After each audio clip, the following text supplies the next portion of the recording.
Parfait, je vais partager mon écran et en fait, ce qui est surtout intéressant, c'est de se rendre compte ce que c'est le métier, le métier du server side et la réalité liée aux éléments, c'est que il y a pourquoi on fait du server side au départ, c'est pour mettre en place les cas d'usage liés à la fin des cookies tiers et donc l'adoption des nouvelles API de conversion du marché. Donc Facebook, Pinterest, TikTok et ainsi de suite.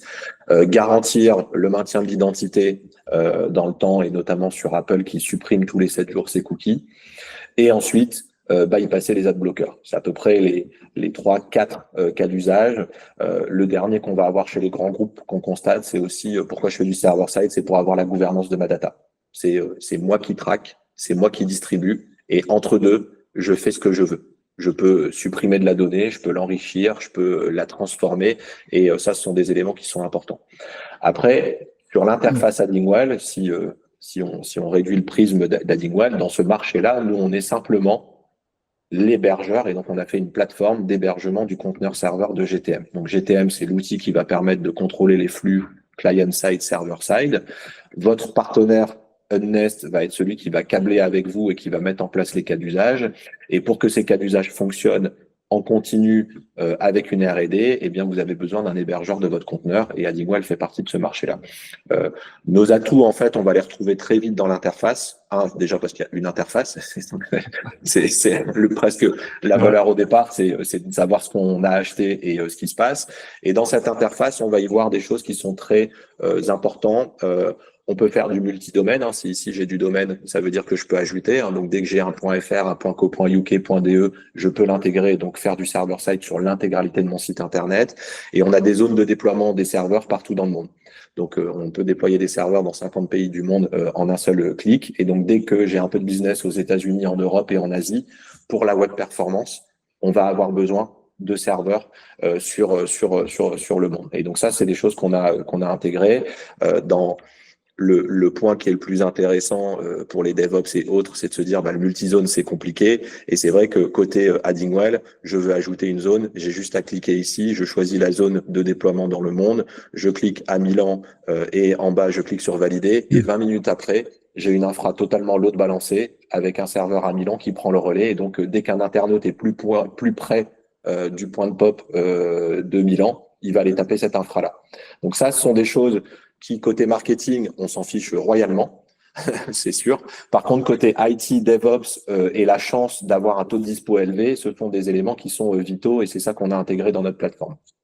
Après, sur Addingwall, notre promesse, elle est ici, elle est transparente, ce sont nos SLA. C'est-à-dire que nous, notre objectif, c'est de garantir au partenaire et à son client que dans 99,95% des cas, le serveur est disponible à recevoir des requêtes et disponible. Sinon, on a des pénalités sur notre partie abonnement et ça évite surtout le stress que tu as eu sur ton client que t'expliquais tout à l'heure au Black Friday.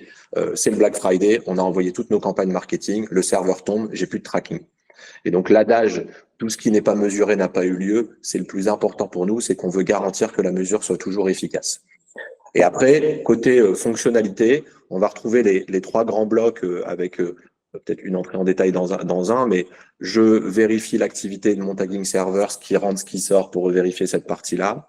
La partie CDN, c'est principalement les fonctionnalités pour contourner les ad bloqueurs, puisque on va se rendre compte aussi que le server-side ne bypasse pas les ad bloqueurs. Parce qu'en fait, votre server-side est intégré, pour ceux qui font un peu de tracking, dans un ensemble d'assets JS, c'est-à-dire que si vous utilisez GTM ou Commanders Act, votre premier appel sur le site internet, c'est un .js. C'est gtm.js, c'est tc.js, c'est piano.js ou ce genre d'outils-là. Et en fait, eux sont déjà bloqués au départ.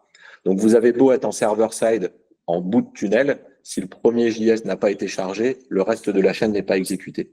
Et donc, le CDN va avoir pour objectif de justement personnaliser en first party chaque appel JS qui amène l'appel de l'analytics. Donc, c'est un peu tech sur cette partie-là, ça se met en place en quelques clics, mais c'est à ça que sert cette partie-là, et c'est pour ça que je suis jamais fan quand on dit je mets du server-side pour bypasser les ad bloqueurs. C'est pas parce que vous êtes en server-side que vous bypassez les ad bloqueurs. C'est vraiment un ensemble de fonctionnalités qui est présent dans la plateforme. Et après, la valeur d'Addingwall, t'en parlais, le monitoring et l'expertise. Ça, on va le retrouver sur 2 aspects. Un support qui est inclus aussi bien pour nos partenaires, hein, et je pense que tes équipes ont souvent collaboré avec les équipes d'Addingwell. On va donner, aider, travailler avec vous sur la recherche de cas d'usage directement au sein de l'interface avec un accès à nos agendas. Et le monitoring, c'est la promesse, c'est tout ce que vous allez faire. Vous le matérialisez, évitez que le server-side soit une boîte noire. Si vous envoyez de la data et qu'on ne sait pas ce qui se passe, en fait, effectivement, vous avez un problème d'effet boîte noire. Et donc, si ça ne marche pas, vous n'êtes pas au courant. Et ça, on va le faire sur tous les tags qui partent côté serveur, sur l'intégralité des events, en temps réel et avec un système d'alerting derrière. C'est-à-dire que quand j'ai branché Facebook CAPI, je sais que Facebook CAPI fonctionne. Si je clique dessus, je sais tous les events que j'envoie à Facebook. Je connais mon taux d'erreur par event. Et si jamais un jour ça pète, tout le monde est informé. Addingwell, votre partenaire, votre freelance et également le client. C'est ça le plus important et c'est d'éviter d'avoir ce syndrome de tracking qu'on a déjà tous vécu quand ça a pété. J'ai envoyé ma campagne Facebook et 2 semaines après, je regarde mon bilan sur Facebook Business Manager et je me rends compte que mes chiffres sont un peu bizarres.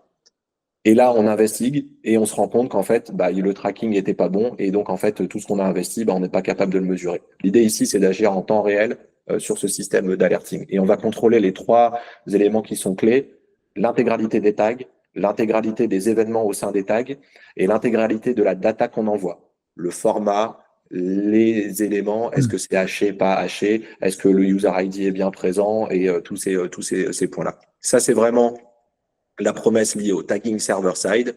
Et enfin, cookie monitoring, c'est s'assurer que dans toutes les versions des environnements, Apple, Chrome et les autres, qui n'ont pas tous la même régulation de la gestion des cookies client-side et server-side, qu'on ait bien des nouveaux cookies la veille, qu'on ait bien des cookies qui ont une durée de vie entre 2 et 7 jours et qu'on ait bien une résilience du cookie au-delà de 8 jours. Et ça, on va vérifier si pour chacun de vos domaines, vous êtes bien en first party. Et la dernière mouture qui est présente dans Safari, c'est depuis Safari 16.4, c'est est-ce que vous êtes résilient. Si jamais vous avez des problèmes, ça crée des alertes et à chaque fois, vous avez une doc technique qui vous permet de mettre en place ou vous appelez votre partenaire qu'on a précédemment certifié et formé pour vous accompagner sur cette partie-là. Et c'est ça qui fait d'Addingwell l'outil plébiscité par le marché, c'est que on a un besoin d'hébergement server-side pour aller plus vite et avec plus de sérénité et on vient y chercher du produit et de la fonctionnalité sur chaque étape clé du server-side. Et donc, il y en aura d'autres dans l'avenir, probablement que c'est un peu le jeu du chat et de la souris. On aura à chaque nouveau problème ou à chaque opportunité la capacité à gérer ces éléments. Et je pense qu'il y a le dernier point qui peut intéresser Nest, vous aimez bien ce point-là, c'est la capacité d'avoir plusieurs points de collecte, avec notamment des sujets comme le mesurement de protocole, où vous avez des sujets en ce moment offline sur certains de vos clients, où le server-side commence à rayonner de plus en plus, non pas que sur le digital, mais sur l'intégralité des datas de l'annonceur. C'est vrai. Pour détailler le cas dont tu parles, en fait, effectivement, en gros, l'idée, c'est il y a des données de vente en magasin physique et la marque veut envoyer ces informations de conversion-là vers, en gros, Google Ads, Facebook Ads pour nourrir les algorithmes, en fait, et être capable de faire de l'attribution, en gros, sur ce qui a permis de générer la publicité. Et en fait, il y a plein de manières de le faire, dont certaines très compliquées, mais il y a une manière qui est finalement un usage un peu détourné de GTM server-side, mais qui marche bien, qui est finalement, je vais envoyer des hits, c'est assez simple à faire. En fait, quand il y a une vente, j'envoie les données vers mon conteneur server-side, qui est en théorie fait plutôt pour collecter ce qui se passe sur le web, mais là, ça marche pour le offline. Et après, on redispatche vers les différentes destinations publicitaires, quoi. Et tu vois, sur ce point-là, nous, c'est un des points dans l'aventure d'Addingwell qu'on a perçu très vite. Et parce qu'on aurait pu aussi se poser la question de dire est-ce qu'on s'appuie sur une plateforme qu'on rend compatible avec GTM ou est-ce qu'on part sur le développement d'une plateforme server-side de bout en bout.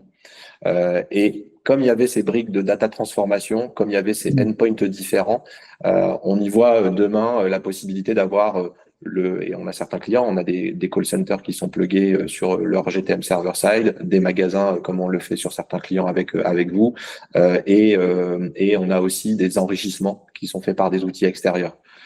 pour pouvoir, tu parlais de Google Ads, vous avez une donnée en entreprise qui est la LTV par exemple, vous avez les données de marge, vous pouvez aussi enrichir le hit à la volée en toute confidentialité et éviter ces fameux problèmes de sécurité qu'on pourrait avoir avec un data layer public directement consultable sur le site internet.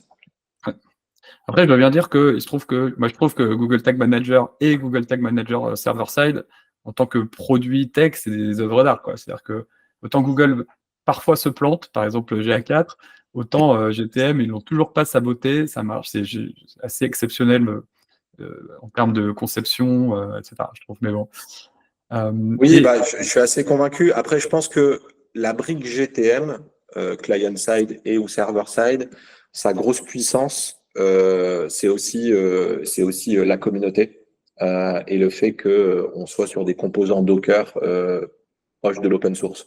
C'est-à-dire qu'aujourd'hui, il y a des très très gros contributeurs sur les librairies de tag. Il y a donc l'outil est puissant, le code conçu aujourd'hui est très très performant, très light sur les sites internet. Donc c'est vrai que les phases d'adoption sont intéressantes, mais s'il n'y avait pas autant de cabinets, de consultants et de freelance qui étaient en capacité d'utiliser GTM, on irait dans des plateformes tout en un concurrentes à GTM en étant plus rassuré. Et je pense que GTM au départ était très tech et vu comme tech, et aujourd'hui c'est vraiment rationalisé grâce à ces librairies médias, grâce à cette communauté où aujourd'hui ça fait pas du tout peur d'avoir du GTM, et même moi en n'étant pas web analyste de formation, je suis en capacité de brancher un Facebook API en quelques clics.